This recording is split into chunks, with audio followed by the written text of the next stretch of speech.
हे साथियों, नमस्कार। मैं प्रभात आपका स्वागत करता हूं द एग्जाम्स रूल्स में।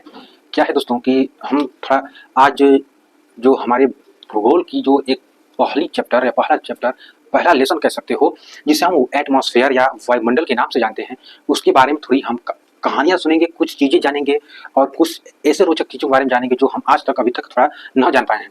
तो क्या है दोस्तों, वह देखो, पृथ्वी जब बनी जो सूर्य से टूट कर जो ग्रह या उपग्रह जो बना, तो उसमें से एक हमारा पृथ्वी भी था जो टूटने के बाद एक गुरुत्वाकर्षण की वजह से खिंचाव के कारण गोल गोल उसी में राउंड करने लगा और उसके बाद यह सूर्य का भी चक्कर लगाने लगा। किसका? यह सूर्य का भी चक्कर लगाने लगा। ठीक है, लगाने के बाद यह रुका नहीं। क्यों नहीं रुका? अगर रुकेगा तो और भी पिंडों की तरह या उपग्रहों की तरह इधर उधर चल जाएगा, लेकिन यह रुका नहीं और यह सूर्य का चक्कर लगाने लगा। लगाते लगाते यह ऐसा आया कि यह खुद एक ग्रह बन गया, जहां पर पानी, पेड़ पौधे, जीव जंतु, ऑक्सीजन, ठीक है, कार्बन डाइऑक्साइड, हर एक चीज पाने के योग्य बन गया, जो मनुष्य जीव जंतु को एक जीवन शैली में उपयोग लाने में आवश्यक होती है। तो हमें क्या देखना है कि जो पृथ्वी हमारी थी दोस्तों, जो पृथ्वी थी इसके चारों तरफ जो था वो वायुमंडल यानी कि गैसों का यह सघन आवरण बनने लगा। क्या हुआ? यह गैसों का सघन आवरण बनने लगा। यह पृथ्वी हमारी थी, तो इसके आगे पीछे जो था यह गैसों का आवरण बनने लगा। यह इसमें केवल एक ही गैस नहीं थी, इसमें केवल एक ही गैस नहीं थी भाई। क्या था? इसमें केवल एक ही गैस नहीं थी, इसमें तरह तरह की गैसें थी, इसमें अलग अलग प्रकार के गैस थी, इसमें अलग अलग प्रकार के गैस थी और यही पृथ्वी को प्रोटेक्ट करने में सहायता की। किससे? ये जो सूर्य है हमारा, जो इससे किरणें आती हैं, जो इससे सीधे ताप आता है, जो उष्मा आता है, इससे पृथ्वी को प्रोटेक्ट करने का काम यह कौन किया? यह वायुमंडल किया। लेकिन इसके साथ, इस वायुमंडल के साथ, इस गैसों के साथ कुछ और भी चीजें थी जो पृथ्वी को सूर्य की किरणों से यानी पराबैंगनी किरणों से प्रोटेक्ट करने के काम में आती थी। वो कौन सी थी? उसमें था हमारा जल वाष्प। क्या था? जल वाष्प था। अभी आगे हम समझेंगे, ये वीडियो ज़्यादा लंबा नहीं बनेगा, मात्र 10 से 15 मिनट के बीच में बनेगा और यह उसके बाद हम डेली इसको बना करके आपको समझाएंगे ये क्यों, ऐसा क्यों था पृथ्वी बना, तो आगे क्या हुआ, क्या क्या उसके आगे होते गया। भाई एक कहानी सुनते हो, सीरियल देखते हो, मूवी देखते हो, पिक्चर देखते होगे, तो जब कहानी आगे बढ़ता जाता है जैसे जैसे वैसे हमें समझ में आता है कि हाँ, हमें ये भी ऐसे हुआ होगा। ऐसे हम लोग इमेजिन करते हैं ना, जैसे हम लोग इमेजिन करते हैं कि अगर उस हीरो को कोई मार रहा है तो हीरो भी कभी उसको मारेगा। हम लोग सोचते हैं कि नहीं, झूठ मत बोलना, सोचते हैं ना? हाँ, सोचते हैं। तो क्या है? तो इसमें गैस था। अब गैस के बाद क्या था? जलवाष्प था। क्या था? जलवाष्प था। जलवाष्प के बाद भी तो कुछ रहा होगा ना भाई। क्या था? जिसे हम कहते हैं एरोसोल के नाम से जानते हैं। क्या था? एरोसोल के नाम से जानते हैं। एरोसोल था। एरोसोल क्या था? एरोसोल हम किससे कहते हैं? एरोसोल हम उससे कहते हैं जो धूल के कारण मिट्टी, अरे यार, जो लड़कियां पाउडर क्रीम लगाती हैं, तो तुम जानते हो ना, पाउडर क्रीम लगा रही है तो क्या है? पुट्टी मार रही है, सीधी सी बात है। तो उसी तरह पृथ्वी के जो बाहरी आवरण था, उस पे भी पृथ्वी से उठ कर ही, कहीं और से नहीं, जब पृथ्वी से ही उठा था। बवंडर, हवा या तूफान या फिर कह लो आंधी तूफान के जरिए ही उठ करके यह ऊपर गया था और यह अपना एक आवरण बना लिया और इसी तरह यह एरोसोल भी बनकर के ऊपर चला गया। और ये तीनों मिल करके हमारी रक्षा करने में अपनी सहायता प्रदान करने लगे। कैसे प्रदान करने लगे? किससे प्रदान करने लगे? पराबैंगनी किरणों से। किससे?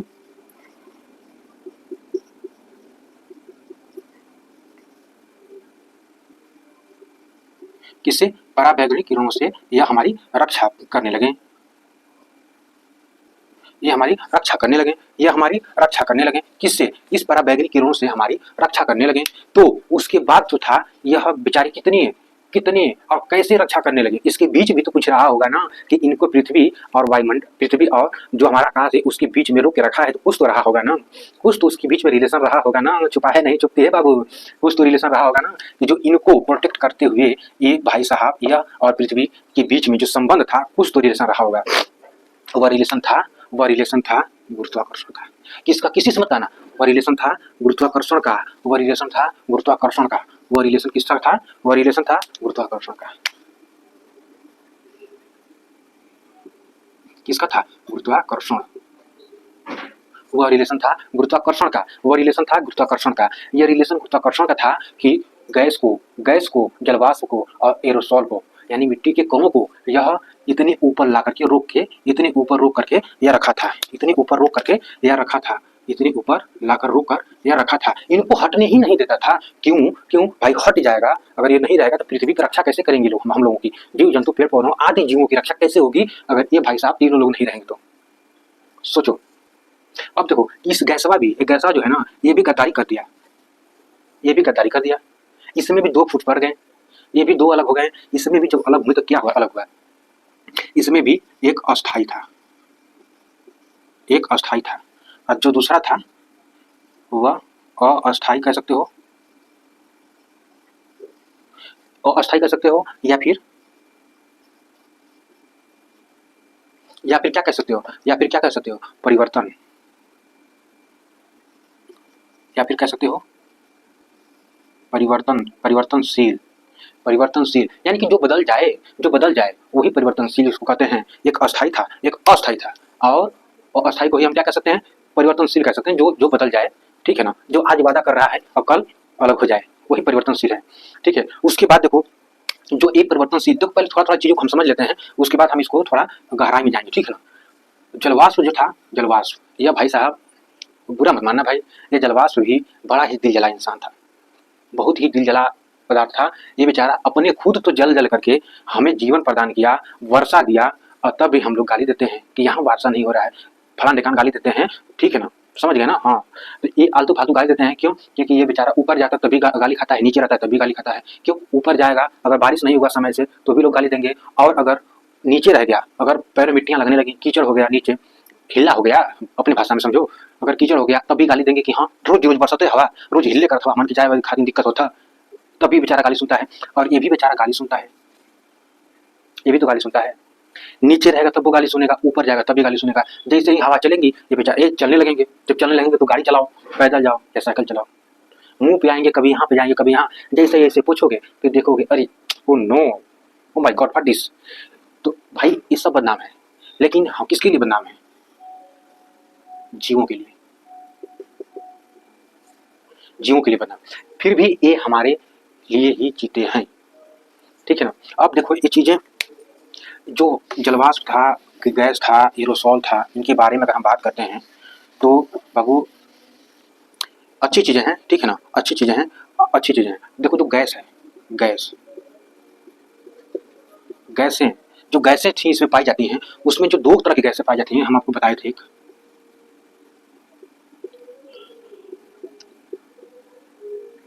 एक अस्थाई गैस था। अब अस्थाई गैस था तो उसमें भी कुछ कई तरह की गैसें पाई जाती थी। जो एक उसमें एक था नाइट्रोजन। नाइट्रोजन क्या था? नाइट्रोजन था। ये कितना था? ये 78.01%, 78.01% पाया जाता है, ठीक है, 78.01% पाया जाता है, ठीक है। और इसमें एक और गैस थी 2, जो कौन कौन सी थी, जिसे हम क्या कहते हैं? ऑक्सीजन, 20.9%। ऑक्सीजन कितना था? ऑक्सीजन कितना था? 20.9%। ऑक्सीजन कितना था? 20.9%। इसमें जो नेक्स्ट गैस थी जिसे हम कहते हैं आर्गन, आर्गन, यह कितना था? यह था 0.9%। कितना था? 0.9%। उसके बाद जो गैसें पाई जाती हैं बाबू, उसके बाद जो गैसें पाई जाती हैं उसे हम क्या कहते हैं? परिवर्तनशील कहते हैं या अस्थायी गैस कहते हैं।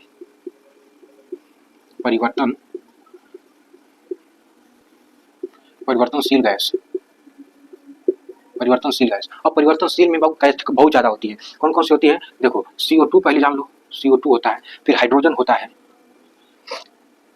हाइड्रोजन होता है, फिर होता है हीलियम होता है आपका, फिर हीलियम होता है, हाइड्रोजन हीलियम, फिर ओजोन होता है, ठीक है ना। इसमें और कैसे होती है? ETC लिख लो, इत्यादि लिख लो, और भी चीजें, और भी गैसें होती हैं इसमें, ठीक है ना। इसमें और भी गैसें होती है परिवर्तनशील में, जो हमेशा अपने तरीके से सब आती हैं, जाती हैं, बदलती हैं, रहती हैं, ठीक है। इसमें कुछ ऐसा नहीं है कि जो छूटा हो, ठीक है ना। ये गैसें इंपॉर्टेंट है, ये तो इंपॉर्टेंट है ही। एग्जाम पूछता है, अगर पूछ लेगा कि पृथ्वी के वायुमंडल में नाइट्रोजन गैस की मात्रा कितने % है, तो क्या जवाब देना है? 78. 78.01%, 78.01%। कहीं कहीं 78.03% भी लिखा रहता है, लेकिन एनसीईआरटी के हिसाब से चला जाएगा बाबू तो 78.01% ही मान्य होगा। ठीक है ना, संविधान की बुक में भी यही लिखा हुआ है, इसलिए हम इसी को प्रेफर करेंगे। ठीक है, और देखो इसी तरह ऑक्सीजन का भी पूछ सकता है कि वायुमंडल में ऑक्सीजन की मात्रा कितने प्रतिशत है, तो कितना है 20.9% है। कितना है 20.9% है। हम इसको ऐसे भी लिख सकते हैं, इसको हम ऐसे भी लिख सकते हैं 20.999% है, लेकिन मान कितना होता है भाई, मान तो यही होता है ना 20.9% ही मान्य होता है, इसलिए हम लोग इस पर ध्यान देंगे। ठीक है, अब देखो अब इसमें बताया जा रहा है कि जो वायुमंडल था इसका सबसे पहले अगर इसका खोज जो किया गया था 1752 में, कब सर्वप्रथम इसका जो खोज किया गया था, वायुमंडल का जो खोज किया गया था 1752 ईस्वी में सबसे पहले इसकी खोज किया गया था, इसका खोज किया गया था सर्वप्रथम इसका खोज कब किया गया था 1752 में, ये याद रखना। और देखिए ना ये वायुमंडल, ओ नो यार सॉरी, वायुमंडल का नहीं, ये कार्बन डाइऑक्साइड गैस की खोज किया गया था यार 1752 में। किसका खोज किया गया था 1752 में, किसका खोज किया गया था, वायुमंडल का नहीं भैया, बताओ तुम लोग नहीं बता रहे हो, वायुमंडल की खोज नहीं, यह था कार्बन डाइऑक्साइड का खोज किया गया था 1752 में। सबसे पहले ही में बताया गया था वायुमंडल में हमारे कार्बन डाइऑक्साइड भी पाया जाता है, कब बताया गया था 1752 में। यह बताया गया था कि वायुमंडल में कार्बन डाइऑक्साइड की गैसें भी पाई जाती हैं, ये बताया गया था। ठीक है ना, अब देखो अगर नवीनतम खोज के अनुसार हम कुछ चीजें बता दें तुमको, नवीनतम खोजों के अनुसार बता दें तो क्या है, नवीनतम खोजों के अनुसार हम बता दें तुमको क्या है, तो वायुमंडल में CO2 कार्बन डाइऑक्साइड की मात्रा अगर इसकी हम बता दें बाबू तो 0.04% है। ये नवीनतम खोज है, ये नया डाटा है अभी। ठीक है ना, ये भी क्वेश्चन बन सकता है। अब देखो जलवाष्प की बात करें और एरोसोल की बात करें, जलवाष्प की बात करें, अब देखो दो चीजें हम लोग समझ लेते हैं, जलवाष्प और एरोसोल समझ लेते हैं, और उसके बाद वायुमंडल की जो संरचना है इसको हम कल समझेंगे। जो जलवाष्प जो है बाबू ना, ये पृथ्वी के लिए बहुत ही आवश्यक चीजें हैं, बहुत ही मतलब कि समझो कि जितना जरूरत है तुम्हारे लिए भोजन करना, जितना जरूरत है तुम्हारे लिए ऑक्सीजन लेना छोड़ना कार्बन डाइऑक्साइड, उतना ही जरूरत है तुम्हारे पास ये जलवाष्प की मात्रा होना। जलवाष्प बाबू नहीं रहेगा तो वर्षा नहीं होगा, वर्षा नहीं होगा तो जीवन संभव नहीं होगा पृथ्वी पर। जलवाष्प ही है जो हमें अन्न के लिए, नहाने के लिए, भाई हर चीज के लिए और प्रेफर करता है, होता है हमारे लिए। ठीक है ना, जैसे नदी हो गया, झरना हो गया, झील हो गया, तालाब हो गया, नदी झरना झील तालाब या महासागर सागर, चाहे जहां भी पानी होगा उसको वाष्पित होकर के ऊपर जाना ही जाना है, उसको वाष्पित होकर के ऊपर जाना ही जाना है। बस फर्क इतना है, कम इतना ही है कि कहीं कम होता है कहीं ज्यादा होता है। इक्वेटर पर क्या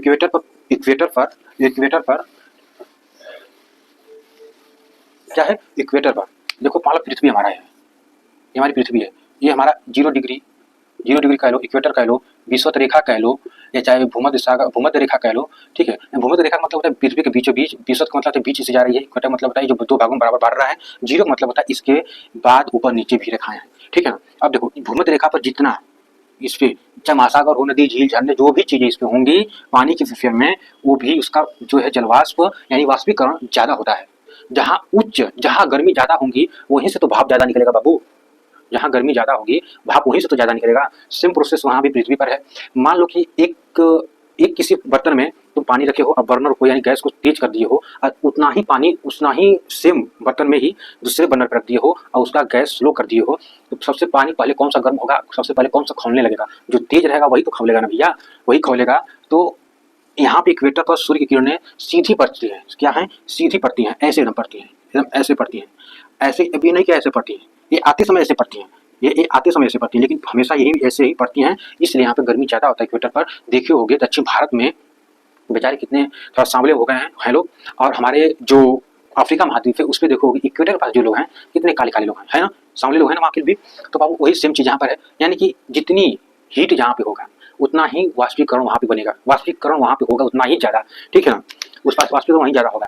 तो यानी कि सीधी सी बात बाबू यही है कि वायुमंडल में जलवाष्प की मात्रा उच्च तब होगा जब वहाँ की उष्मा उच्च होगी, उच्च का मतलब ज़्यादा होगी। ठीक है ना, अब देखो जो एरोसोल है यानी कि जो धूल है, मिट्टी के कण है या धुएं के कण जो है, धुआं है या राख है, जो तुम्हारे दिमाग में आ रहा है, जो तुम कह सकते हो कह लो, वो चीजें भी पृथ्वी को भी प्रोटेक्ट करती हैं। जो इसे बहुत से डिटेल में पढ़ेंगे तो पढ़ते रह जाएंगे। अगर हम जलवाष्प बारे में खाली जलवाष्प बारे में पढ़ेंगे तो जान लो कि कम से कम इसमें कम घंटों लग जाएगा, और एरोसोल के बारे में पढ़ेंगे तो ये बहुत लंबे लंबे जो टॉपिक्स हैं ये बहुत लंबे लंबे हैं, इसलिए इसको शॉर्टकट में जानना इतना ही है कि जो धूल मिट्टी के कण या चाहे जो भी कह लो राख है, ये सब एरोसोल्स हैं, ये हमारे पृथ्वी को प्रोटेक्ट करते हैं पराबैंगनी किरणों से, जो हमारे बॉडी पर आएंगी तो हमें तरह तरह की बीमारियां पैदा करेंगी हमारे ऊपर, या चाहे जीव जंतु, चाहे जो भी जीव जंतु हों, चाहे पेड़ पौधे हों, चाहे जिसपे, चाहे खुद हमारी पृथ्वी यानी कि जो मिट्टी है उस पर भी यह तरह तरह की बीमारियां पैदा करेंगी, इसलिए इसको प्रोटेक्ट करते हैं और आने से रोकती हैं, यानी छान कर भेजती हैं। जैसे छान कर भेजती हैं यार, जैसे तुम समझो कि गन्ने के रस से जो भी हो तुम छान कर पीते हो, चाय छान कर पीते हो, ऊपर की जो औषधियाँ रहती हैं वो छान के पानी की तरफ थोड़ी नीचे चली जाती हैं, बाकी चीज़ें जो औषधियाँ बचती हैं उसमें रह जाती हैं। अब वही प्रोसेस तो यहाँ भी है, जो मिट्टी है, एरोसोल है, चाहे जलवाष्प है, या फिर चाहे वायुमंडल है, ये सारी गैसों का आवरण है, ये सब क्या करती हैं पराबैंगनी किरणों को और ये सब चीज़ों को रोक करके रखी रहती हैं। जैसे उनका पिंड आ रहा है तो आते आते क्या होता है, जल जाता है, जैसे वायुमंडल पहुँचता है, क्या होता है वायुमंडल की घर्षण के कारण जल करके ऊपर ही खत्म हो जाता है। अगर मान लो वायुमंडल न होता है तो पराबैंगनी किरणें भी नीचे आती हैं और उनका पिंड भी नीचे आते हैं, तो क्या हम लोग इस तरह रहते हैं, बाबू जब गिरता ना सर पे उनका पिंड तो ऐसे दब के चिपटा हो जाते हैं, चिपटा हो जाते हैं हम लोग, समझे, चिपटा हो जाते हैं तो फिर राम नाम सत्य है, स्वाहा हो जाता है। चलो ठीक है, इसके बाद हम बात करेंगे वायुमंडल की संरचना के बारे में। नेक्स्ट वीडियो में हम बात करेंगे वायुमंडल की संरचना के बारे में, ये कैसे इसकी संरचना हुआ, इसका क्या नाम था। अब देखो इसमें भी बहुत ही विच्छेद से हमको पढ़ना पड़ेगा, अगर पढ़ना चाहते हैं तो बहुत विच्छेद पढ़ सकते हैं, ठीक है ना, लेकिन कोशिश किया जाएगा कि थोड़ा इसको जल्दी से खत्म करें, ठीक है। फिर मिलेंगे नेक्स्ट वीडियो।